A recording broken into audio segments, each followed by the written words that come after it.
The Islamic Revolution, what the Constitution produced is the core of it was actually a secular republic modeled on de Gaulle's Fifth Republic in France.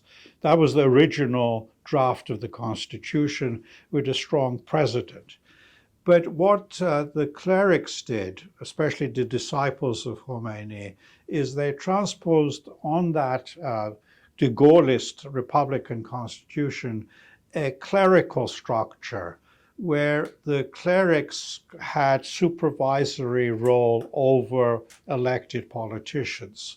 So you have a republic where you have elections for parliament, you have elections for president, you even have elections for an assembly to elect a supreme leader, a religious leader.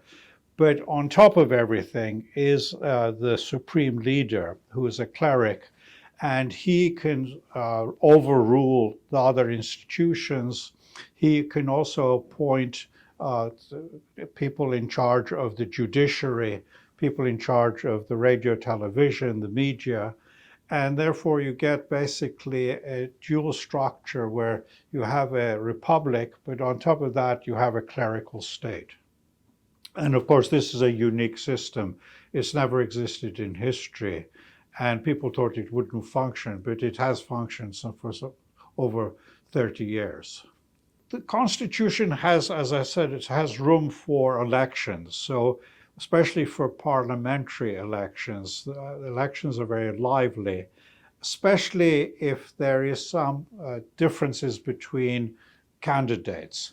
So whenever you have an election where there's clearly a conservative candidate versus a somewhat more liberal or sometimes a moderate candidate, it energizes the public.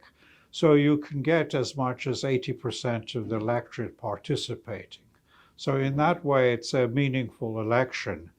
But of course, there are controls. The Guardian Council can veto who can run.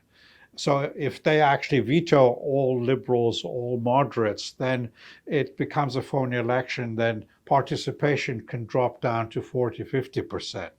So in order to keep the legitimacy of the Islamic Republic, they often have to let a liberal or a moderate also run.